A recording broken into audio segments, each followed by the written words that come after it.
it's Shraddha. Welcome back to my channel.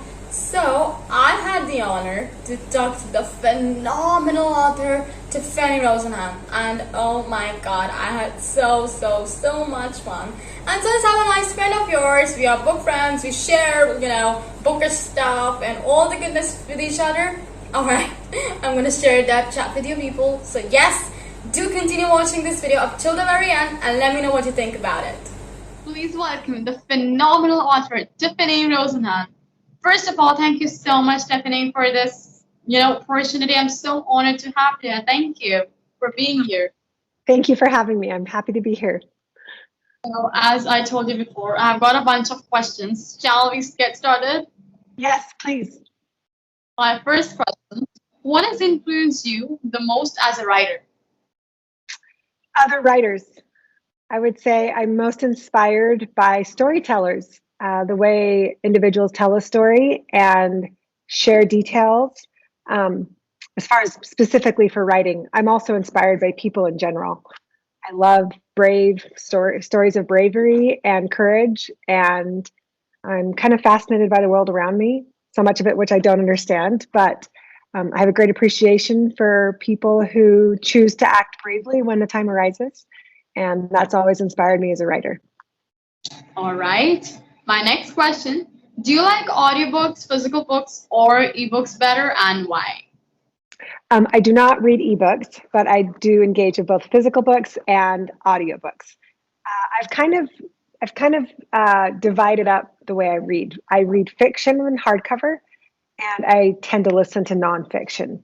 I think the way I do that, or the reason I do that, is because to me, fiction's immersive and I want to experience it. And so much of a story as a writer is the way the words appear on the page. And you miss that listening to it. And I spend so much time writing, so much time of my writing is spent with devising a way to make the words look different on the page. So the two names back to back don't look the same. Well, they might sound different, but they could look really similar. And so, for example, one could start with a C and one could start with a CH. And you could have a name with a hard K sound and a hard ch sound, which would sound totally different in an audio. But in a book, you're both seeing two names that start with C, which is similar. So I wouldn't make that choice. But in an audiobook, it's different. So there's so many details as a writer that have to do with the visual appearance of the page that I spend time on, and I know other authors do as well. And you miss that in an audiobook.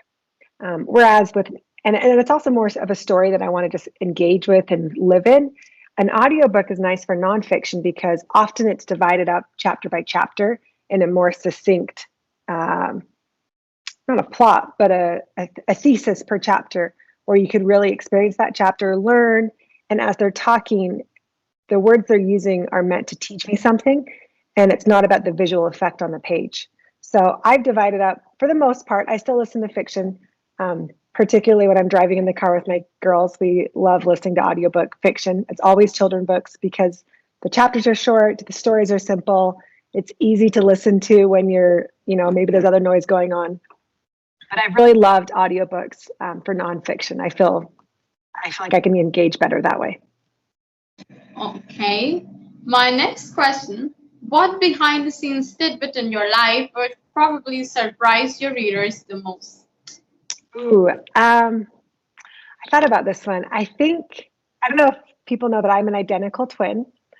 And the cool thing about being an identical twin is how it shaped my life. So I have had this protector my whole life because we've been best friends.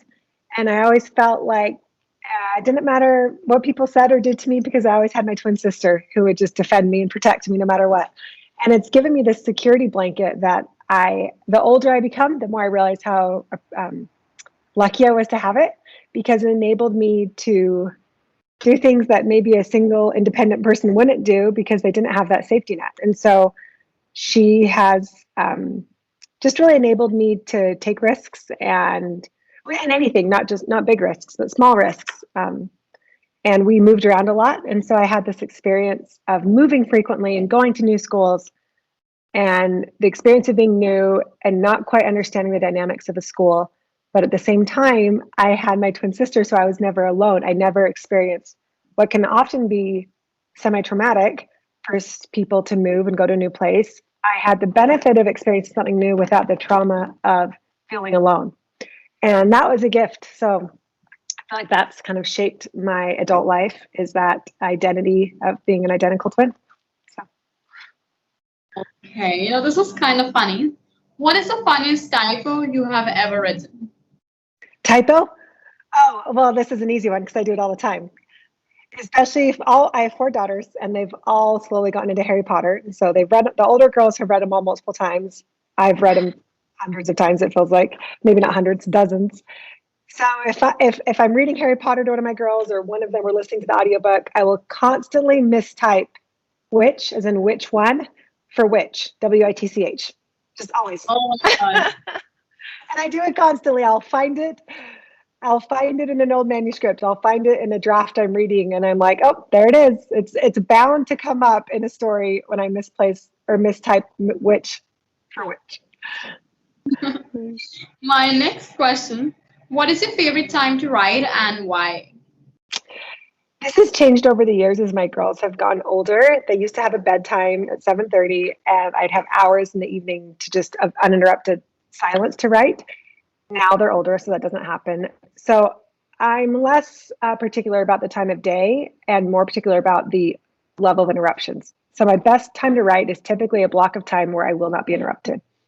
I found that interruptions really derail me, and they can be as small as someone asking for a glass of water, or as big as having to leave the house and go somewhere.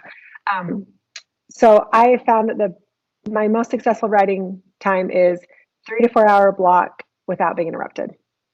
That's when I can really get hard work done. So whether it's morning or evening or daytime, at this point, I can't be too picky because those uninterrupted hours don't come easily. So it's mostly just when I won't be interrupted is my best time. Right. My next question: how do you think being a writer has helped you as a person? So I like this question because I had to learn about this screenwriting term called subtext when I first started writing more with more purpose. And I understand subtext to be what's not said. It's what's assumed, or it's what's shown. It's what's implied. And it's really hard to do as an author to say something without saying it. And I think as humans, I've become far more observant of people's behavior patterns. And obviously, I'm always trying to pull, and I'm curious and I'm interested in why people act the way they do, almost from a psychological perspective, but really it's from a storytelling perspective. I translate. I don't want to know what people actually are the psychological reasons behind it, but I tend to just by default apply that to a character and think, oh, if they were this way, what would that mean? And so I think it's made me far more analytical, not critical, just analytical of human behavior than I ever really had necessarily an interest in before. And so I really think of what's the subtext. If someone says, I had a conversation with my daughter where a girl was unkind and she acted this way, and my daughter was kind of upset, and I had to describe to her, well, she's acting this way. What's not being said is she's insecure because of this issue. And that's why she said these things. And what she said is not what she feels, and what she feels is not what she said. And that's what's enabled me as a mother too, is to articulate these things to my children, because I'm more aware of them, and I am trying harder to apply words to what these behavior patterns mean. So it's made me more analytical of behavior, and I'm observant. I'm always watching. So. Okay. What is your favorite word and why? So I have this book called What a Wonderful Word, and it's untranslatable words from other languages. And I love it because it has so many languages and all these fun words. And there's a word, and I'm going to mispronounce it, I'm certain. One of them is Yolkota, and it's Golkotta, and it's Swedish for when you go outside before the sun rises to hear the sound of the birds. And we don't have a word like that in English, but my grandma loved birds, and we'd always go outside in the morning and listen to the bird calls when she lived in the mountains in California. And that was a very special time in my childhood. And her father was, he was a doctor, but he'd always observe he always had a whole journal of birds that he would go out with binoculars and watch and draw pictures of. And I love that word because we don't have a word for it in English, at least not one that I'm aware of. So that's one of my favorite words because it's really interesting that it's untranslatable, but it has a special place in my heart. All right. If you didn't write, what would you do for work? Well, I currently am a stay-home mother to 4 daughters, so that would probably not count, but which makes me a full-time chauffeur, cook, chef, driver, everything. I've always painted, which I've loved art. That's been a big part of my life is art and creativity.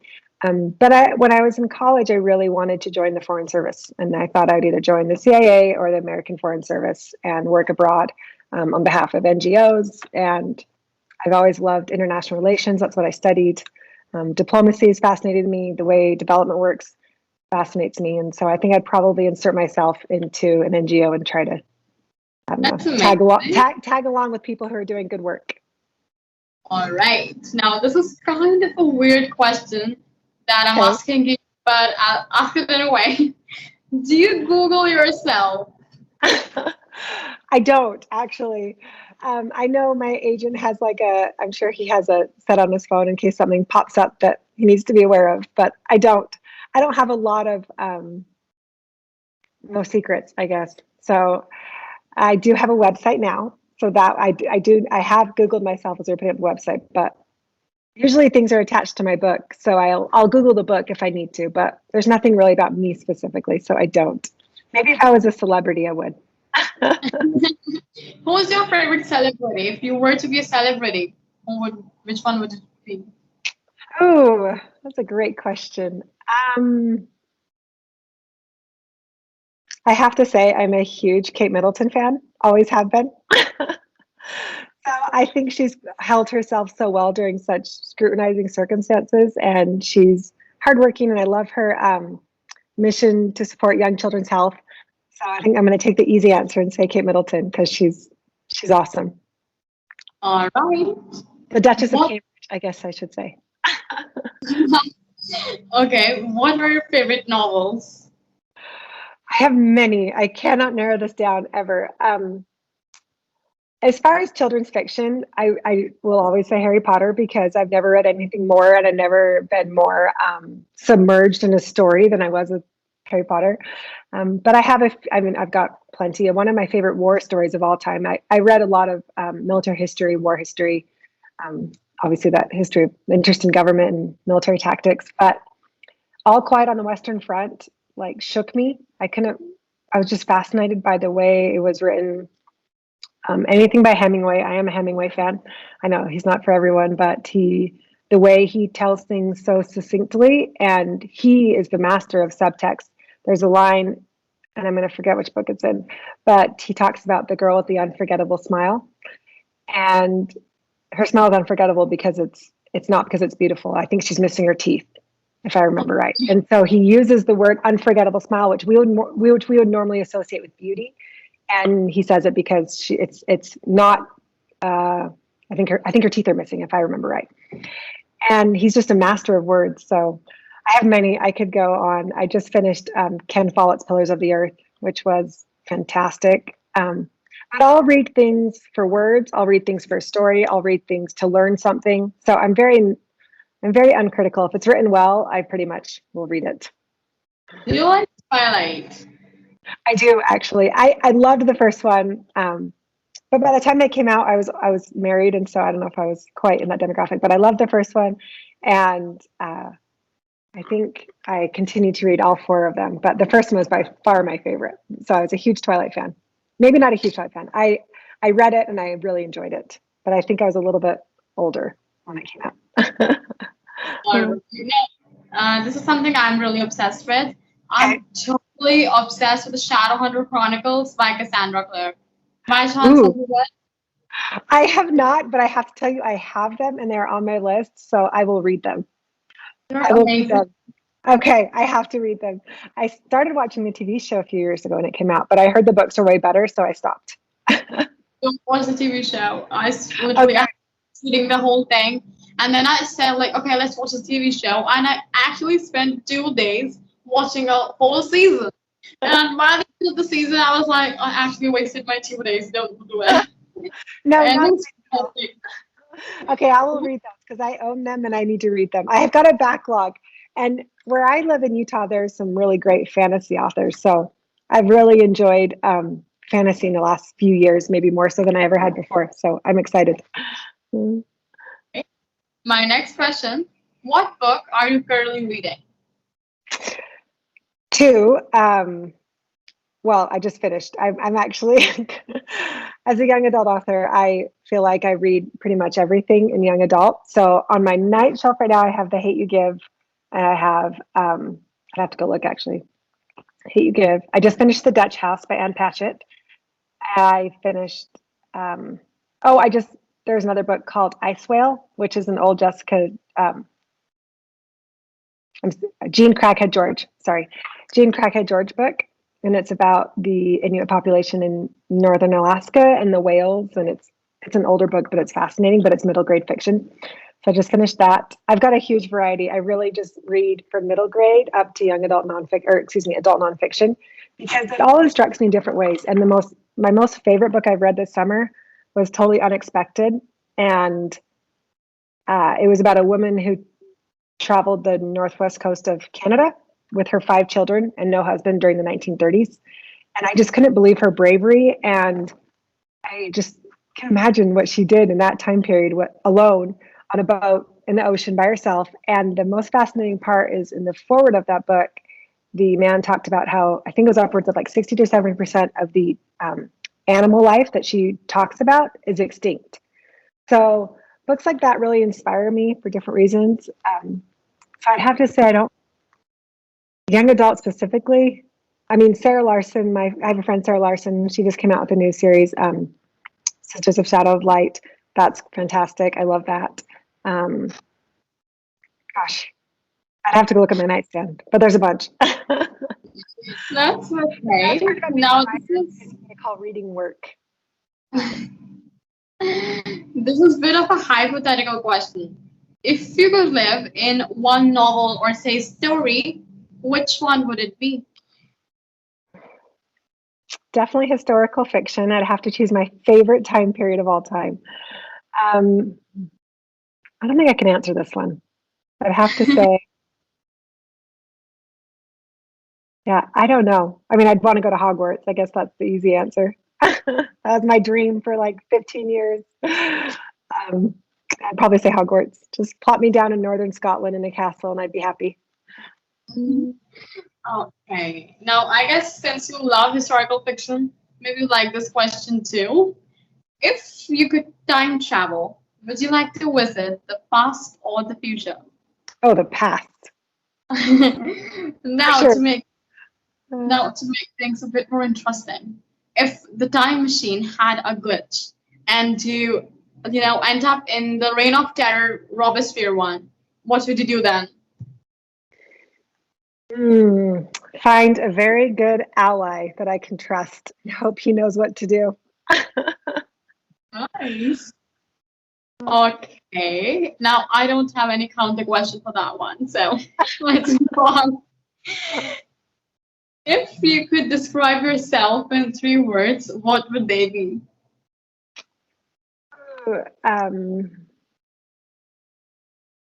Loyal.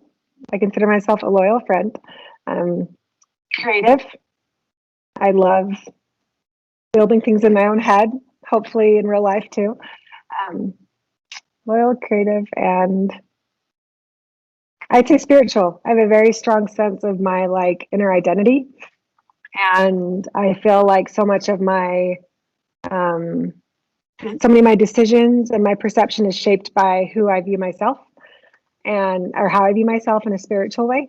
And that's important to me. So I would say loyal, creative, and spiritual. That's so cool. Okay, Tiffany, as we approach the end of this chat, would you like to say anything to your readers?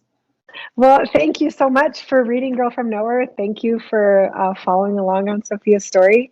And I hope that when she does all these crazy skills and stunts, that you just see the best in yourself as a reader, and you understand that this is a hyper reality intended to showcase teen girls' skill sets, because while the teen girls I know may not speak 15 languages and jump off buildings and all these things, they're still incredibly brave and resourceful and talented and hardworking. And I just use Sophia to showcase how teen girls really are, which is incredible. And I really think teen girls shape the future. So I hope readers see the best in themselves. I hope they continue to be brave and do hard things and be excited about their own futures. I feel like there's so much good in this world and there's so much good ahead of us. We just have to keep pushing.